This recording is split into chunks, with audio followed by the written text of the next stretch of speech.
Hello दोस्तों, आप सभी कैसे हो? And I hope you are doing well and good. आपका प्रिपरेशन खूब अच्छी चल रही होगी। तो मैं हूं Vansh Jain and I am C N C executive student.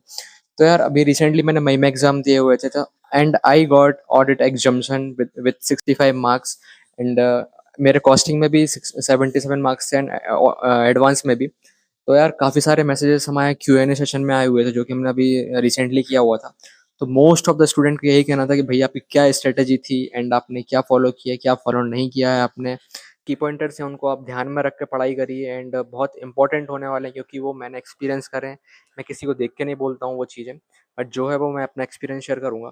तो चलिए स्टार्ट करते हैं अपन ये चीज़ें। सबसे पहले आता है सिलेक्शन ऑफ टीचर। भाई टीचर का बहुत इंपॉर्टेंट रोल रहता है, मैं तो मानता हूँ, क्योंकि वो टीचर कैसा पढ़ा रहा है, उसके नोट्स कैसे हैं, उसका पढ़ाने का तरीका कैसा है और वो कितने अच्छे से बच्चों के मन में वो बैठ रहा है वो बातें। तो या आप अच्छे टीचर को सिलेक्शन करिए। आप जहाँ से भी रिवीजन कर रहे हैं, क्लासेस ले रहे हैं, अच्छे टीचर से लीजिए। मतलब सब टीचर अच्छे हैं, ऐसा कुछ नहीं बोल रहा हूँ कि सब कोई बुरा पढ़ाता है, बट पढ़ाने का तरीका मैटर करता है कि भाई किस बच्चे को किस तरीके का पढ़ाने के समझ में आ रहा है। तो एक ये चीज़ है। एंड आप रिवीजन जब करो या क्लासेस जब लो तो भाई 5 तरीके के चार्ट से मत पढ़ना। कलरफुल चार्ट यहाँ से भी ले लिए, वहाँ से भी ले लिए। एक किसी पे भी टिको, एक जगह से पढ़ो। सब एक से ही है भाई, कोई अलग अलग चीज़ें नहीं होती, बस लिखा अलग अलग तरीके से रहता है। बाकी आप कन्फ्यूज ही होगे, 5 तरीके से पढ़ोगे, आप यहाँ से पढ़ोगे वहाँ से पढ़ोगे तो कन्फ्यूजिंग पक्का है। मैंने भी एक ही चार्ट से पढ़ा है। चार्ट क्या, मैंने खुद के नोट से पढ़ा है और मॉड्यूल। एंड थर्ड चीज़ आती है भाई, आप आईसीआई मॉड्यूल को आप बिल्कुल कंटिन्यूसली पढ़ो। मैं डेली 2 घंटे पढ़ता था आईसीआई मॉड्यूल को। मैंने नोट्स को भी इतना प्रेफरेंस नहीं दिया जितना मैंने मॉड्यूल को दिया, क्योंकि वो आईसीआई के दिए हुए मॉड्यूल हैं। वो आईसीआई को पता है कि उसमें कैसी लैंग्वेज लिखी है और वो क्या चाहता है। तो ऑफकोर्स वो आईसीआई की लैंग्वेज ही चाहेगा। तो अपन को बिना रिस्क लिए आईसीआई को मॉड्यूल को पढ़ना है, उसकी लैंग्वेज पकड़ने की कोशिश करो, जो उसके इलस्ट्रेशंस दिए हैं वो सॉल्व करने की कोशिश करो। मैंने तो वही किए हैं। एंड देन अब बारी आती है कि भाई आपको कॉन्फिडेंस पूरा आ चुका है तो अब जाओ क्वेश्चंस बैंक में। किसी भी टीचर से क्वेश्चन बैंक उठा लो, आप कहीं के भी क्वेश्चंस उठाओ, ट्राई करो उनको क्वेश्चन करने की। जहाँ पे गलती हो रही है उनको आप स्टिकी नोट से शुद्ध हिंदी में लिख सकते हो भाई। कोई देखने नहीं आ रहा आपको कि आपने हिंदी में लिखा है इंग्लिश में लिखा है। ठीक है, ये चीज़ आपको क्लियर हो गई है। एंड अब आते हैं फोर्थ टॉपिक पे, जो कि है आपका राइटिंग प्रैक्टिस। भाई बच्चे राइटिंग प्रैक्टिस करते ही नहीं है, 30% करके छोड़ देंगे। जो इम्पोर्टेंट है वो करके छोड़ देंगे। नहीं भाई, वो ऑडिट है, आपको टपका देगा एक बार में। तो हर टॉपिक, जैसे आप कोई भी पढ़ रहे हो, ऐसे 200 पढ़ रहे हो, उसमें कोई भी टॉपिक है तो उसको राइट डाउन करके देखो तो उसमें लिखते बन रहा है कि नहीं लिखते बन रहा। आपने तो पढ़ा, याद आ गया, बस ठीक है आगे बढ़ गए। ऐसा मत करो। उसका हर टॉपिक के टेस्ट वगैरह दो, क्वेश्चंस लगा के देखो, यूट्यूब पे जाओ, कहीं भी कोई भी लेक्चर उठा के देखो, भाई उन्होंने क्वेश्चन दिए तो वो क्वेश्चन सॉल्व करो। इससे अपना कॉन्फिडेंस भी बढ़ेगा एंड सारी चीज़ें अपनी अच्छी हो जाएंगी ऑडिट में। और लैंग्वेज भी समझ में आएगी कि अपन कैसे लिख रहे हैं, कैसे नहीं लिख रहे हैं, राइट, वो चीज़ भी है। एंड अब बात आती है मेरी स्ट्रेटजी के बारे में कि मैंने क्या फॉलो करा। सबसे पहले तो मैंने क्लासेस ली थी, कौन से, असीम त्रिवेदी सर हैं जो मेरे पर्सनल होम टाउन में हैं, उनसे मैंने कोचिंग ली थी। एंड काफ़ी बेस्ट टीचर है भाई, उनको 25 ईयर्स का पूरा एक्सपीरियंस है, सी ए असीम त्रिवेदी। एंड उसके बाद मैं अपना रिवीजन स्टार्ट किया था, जो कि मैंने खुद सेल्फ करने का ट्राई किया था, क्योंकि लेक्चर तो अपन ने ले ही लिए हैं एंड मैं सर के नोट्स और मॉड्यूल को साथ साथ लेके चला हूँ। मैंने किसी के तरफ ध्यान नहीं दिया, इवन मैंने किसी भी यूट्यूब पे नहीं गया हूँ। मैंने मॉड्यूल पढ़ा एंड अपने नोट्स पढ़े। जो टॉपिक नहीं समझ में आ रहा है, मैंने सर का जो ऐप है, कोचिंग का ऐप, उसको वही टॉपिक ओपन करके मैंने पढ़ा है। बच्चे यही करते हैं कि भाई उनको नहीं समझ में आ रहा कोई टॉपिक तो पूरा वीडियो लेक्चर देख लेते हैं, तो 2 घंटे पूरे बर्बाद। ऐसा मत करो। जो भी टॉपिक समझ में नहीं आ रहा है आप उनको उठाओ और वही वीडियो लेक्चर आप उसको टॉपिक में कन्वर्ट करके आप वही वॉच करो सिर्फ। तो इससे क्या, टाइम भी सेव होगा एंड आपकी जो टॉपिक है वो भी अच्छे से क्लियर हो जाएगा।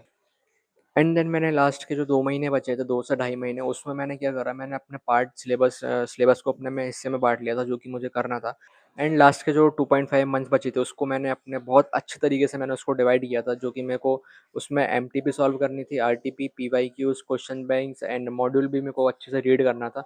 तो मैंने 2.5 महीने में कम से कम 2 बार रिविजन्स करे ही करे हैं एंड 2 बार के 3 बार रिविजन्स करे हैं। कैसे करे वो मैं आपको बताता हूँ।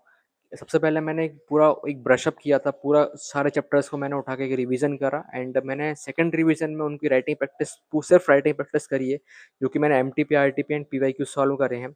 एंड एक क्वेश्चंस बैंक भी ट्राई करें करने की, क्योंकि most of the question bank PYQ से ही उठ के आते हैं। तो सेकंड रिवीजन यहाँ तक हुआ मेरा। थर्ड रिवीजन आता है मेरा कौन सा, मॉक टेस्ट का। मैंने इतने मॉक टेस्ट दिए हैं, कम से कम मैंने 20 से 30 मॉक टेस्ट पूरे और सिर्फ ऑडिट के दिए हैं, क्योंकि मेरे को खुद पता चलता है कि मैं कितने कॉन्फिडेंस में हूँ, मुझे कितना याद है और कितना याद नहीं है। उस हिसाब से मैं फिर 15 डेज जो बचते थे मेरे आखिरी के, उसमें मैंने प्रिपेयर करे जो मेरे वीकली थे। तो मॉक टेस्ट आप ज़रूर से ज़रूर दो। अगर आपको मॉक टेस्ट चाहिए या टेस्ट चाहिए तो आप कमेंट में मुझे डाल देना डीएम, तो मैं आपको पर्सनली सेंड कर दूंगा, या फिर आप मेरे इंस्टाग्राम ज्वाइन कर लेना, उसमें मैं आपको प्रोवाइड करवाता ही हूँ। एंड सबसे लास्ट चीज़ अब ये आती है वीडियो की कि भाई आपको किस तरीके से पढ़ना है ऑडिट। देखो, कोई छोड़ने का टॉपिक नहीं है, कोई टू डू लिस्ट नहीं बता रहा हूँ इसमें, सब सब चीज़ें पढ़ के जाओ आप, क्योंकि वो आईसीआई है, अनप्रिडिक्टेबल रहता है। हाँ, थोड़े बहुत प्रिडिक्टेबल टीचर्स लोग दे देते हैं, बट आप अगर फर्स्ट रिविजन कर रहे हो तो कोशिश करो कि पूरा ट्राई करने की, क्योंकि ना आपको एग्जाम्शन लानी है। आप 100 का ट्राई करोगे, आप लिख के 80 का आओगे, आएंगे 60। तो अपने कंसेप्ट पे ध्यान दो, क्योंकि करना आपको 100 मार्क्स का है, आएंगे आपके 60। तो इसलिए अपन को उतना प्रोवाइड करोगे, आए अपन कम, मतलब अपन जो सोच रहे हैं वही आए। तो इसलिए आप छोड़ना कुछ नहीं है, कर जितना ज़्यादा आप उसको प्रिपेयर करोगे उतना अच्छा आपको एग्जाम्शन आने में ईजिली होगा। एंड मॉड्यूल को आप बिल्कुल मत छोड़ना, बार बार मैं यही बोल रहा हूँ, क्योंकि मॉड्यूल ही मैंने पढ़ा है, क्योंकि मॉड्यूल की लैंग्वेज बहुत अल्टीमेट है। एंड टीचर्स के नोट, जो टीचर से आप पढ़ रहे हो सिर्फ उन पे ही ध्यान देना, और जो आपने शॉर्ट नोट्स बनाए होंगे अगर, तो उनको पे ध्यान देना। बाकी कहीं यूट्यूब पे मत जाना, टेलीग्राम पे मत जाना, सब फर्जीवाड़ा वो मिल जाएगा आपको, और इधर से उधर कंफ्यूज कर देंगे। हाँ, आप टेस्ट दो, जहाँ के टेस्ट मिल रहे हैं आपको वहाँ का उठा के दो, क्योंकि टेस्ट तो क्वेश्चन सब एक ही रहता है, तो उसमें कोई दिक्कत नहीं है। एंड लास्ट में मैं अब सिंपल शॉर्ट ये कर देता हूँ कि मेरी जर्नी ऑडिट के बारे में कैसी रही। मैंने सबसे पहले 6 मंथ्स में मैंने पूरी ऑडिट कंप्लीट करी, जो कि मेरे टीचर से करी थी। एंड जो 2 महीने बचे थे आखिरी की, जो मार्च अप्रैल था, उसमें मैंने सिर्फ 2 रिवीजन प्रिपेयर करे थे, जो कि मेरा फर्स्ट तो पूरा ब्रशअप था। सेकंड में मैंने MTP, RTP and PYQ solve करे थे, जो कि 1 महीने में पूरी कंप्लीट हो गई थी मेरी। एंड सब पूरे अटेम्प्ट करी जितनी आईसीआई की वेबसाइट पर डली हुई है। एंड थर्ड में आता है mock test. Mock test and test मैंने भर भर के दिए थे, कोई इसमें मेरे को दिक्कत नहीं आई। और जो लास्ट के 15 दिन बचे थे उसमें मैंने रिवीजन और जो मेरे वीक पॉइंट थे या मैं कुछ छोड़ के जा रहा था, उसको मैंने कवर करे हैं। एंड बस ये वीडियो यहीं तक थी। अगर जो मेरी एक्सपीरियंस था, जो मेरे हिसाब से था, किसी के मैंने सुन के नहीं करा, मैंने किसी को देख के नहीं करा, जो था मेरा। और मैं यही बोल दूँ कि टीचर कोई गलत नहीं पढ़ाता है, सब अच्छा पढ़ाते हैं, बस कोई टीचर गलत नहीं पढ़ाता है, बस उनका वे ऑफ टीचिंग मैटर करता है। बच्चों के हिसाब से अंडरस्टैंडिंग होती है। तो इस बात को ध्यान में रखना और इस तरीके से प्रिपरेशंस करना। और कोई भी दिक्कत आ रही हो, जस्ट मुझे इंस्टाग्राम पे मुझे मैसेज कर देना, तो हमारी टीम आपको कॉन्टेक्ट जरूर कर लेगी। तो या this is a video of auditing कि आप 60 मार्क्स कैसे लाते हो। अगर वीडियो अच्छी लगी हो तो लाइक कमेंट एंड शेयर कर देना और सब्सक्राइब कर देना। ऐसी अगर वीडियो चाहिए आपको कॉस्टिंग और एडवांस के लिए, कि भाई किस तरीके से पढ़ना है आपको, किस तरीके से नहीं पढ़ना है, तो बिल्कुल आप मुझे बता सकते हो। मैं इसमें जल्दी वीडियो ला दूंगा। और सब्सक्राइब कर लेना इस चैनल के बारे में, मैं सी एस के बारे में इसमें डालता रहूँगा। तो जब तक के लिए bye bye and all the best.